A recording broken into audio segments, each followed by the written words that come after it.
আজকে যে অনুষ্ঠান এই বিষয় সম্পর্কে কি বলবো? আমি নয় শব্দের পরমাণু গল্পের স্রষ্টা হিসেবে বা ভাবনার উদ্ভাবক হিসেবে একটা কথাই বলবো যে যদি পরমাণু গল্প লিখতেই হয় তাহলে পরমাণু সংখ্যার বৈজ্ঞানিক নিয়মকানুন মেনে নয় শব্দের মধ্যেই সীমাবদ্ধ রাখা উচিত। এবং যেহেতু পরমাণু সংখ্যা বলতে আমরা 0 থেকে 9 পর্যন্তই বুঝে থাকি, সুতরাং 10 হওয়া মানে যুক্ত সংখ্যা হয়ে যাওয়া, 9-এর মধ্যেই সীমাবদ্ধ থাকা উচিত এই পরমাণু গল্পের ভাবনা। এই আজকে যে বইটি প্রকাশিত হয়েছে তার নাম আর এবং এখানে কতগুলি লেখকের আমরা লেখা পাবো? নয় শব্দের পরমাণু গল্পের সংকলন 3য় বর্ষ বলে আজকের এই বইটি প্রকাশিত হয়েছে। এটাতে আপনারা 175 জন সাহিত্যিকের লেখা আমরা দুই বাংলার পেতে পারি, যেখানে 5 শতাধিক লেখা আছে পরমাণু গল্পে, ছোট ছোট গল্পের সারসংক্ষেপ।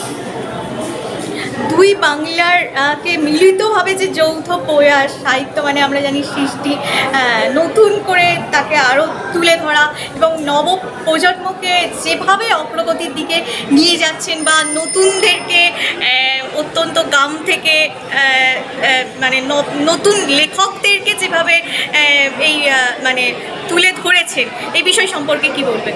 নতুন সাহিত্যিকদের কলম প্রসারিত হোক, এটা সবার আগে আমরা চাই। আমরা চাই যেভাবে মানুষ নয় শব্দের মধ্যে পরমাণু গল্প লিখছে দুই বাংলা, প্রায় মানে 1 লক্ষের কাছাকাছি পরমাণু গল্প 3 বছরে লিখেছেন দুই বাংলার মানুষ। রোজই আমরা দেখব কিছু না কিছু পরমাণু গল্প লেখা আছে। অনেকেই পরমাণু গল্প দীর্ঘদিন ধরে লিখছেন, কেউ 10 শব্দ, কেউ 9 শব্দের মধ্যে, কেউ বা 40-50 শব্দ অব্দি গল্পকে পরমাণু গল্প বলছে। আমার যুক্তিতে যেহেতু 9 শব্দের মধ্যে গল্পকে আমি পরমাণু গল্প মানে ভাবনায় আখ্যা দিতে চাইছি একক সংখ্যা হিসেবে, কেন 10 হওয়া মানে যুক্ত সংখ্যা, সুতরাং এখান থেকে বহু মানুষ, বহু সাহিত্যিক আগামীর দিশা পেতে পারে। আর সাহিত্যপ্রেমীদের উদ্দেশ্যে কি বলবেন? সাহিত্যপ্রেমিকরা আরও বেশি বেশি করে ভালোবাসুক, আরও বেশি বেশি করে উদ্বুদ্ধ হোক, নতুন নতুন কলম তাদের এগিয়ে যাক।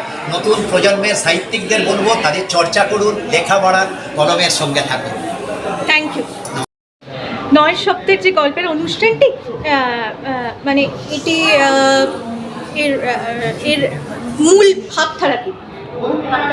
নয় শব্দের একটা গল্প হবে, পরবর্তীতে এই 9 শব্দের গল্পটি দিয়ে উপন্যাসও লেখা যেতে পারে।